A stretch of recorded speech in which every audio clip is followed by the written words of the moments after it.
TheatreSports is a theatre competition for the Catholic schools diocese in Newcastle, where we all come to Pius and we play all these theatre games, and it's really fun because you get to meet other drama kids. Probably just being able to have fun out of all the stressful part of year 11, constant assignments, and do something that's more about self-expression and enjoyment. It's the connections you make with people, as well as with the coaches, your teachers and the judges.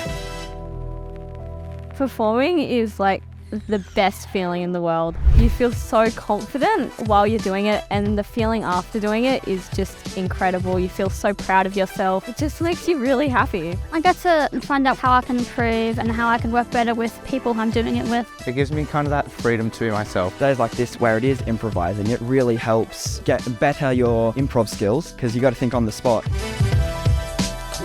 It's just a very fun day and I very much recommend. It's a great feeling, the idea that, oh yeah, we might be from different schools, but we all do drama and that it's something to unite us. It gives me the social skills to perform in front of judges and be able to take that critical feedback like I would in my HSC. And this day is one of the best school days of the year.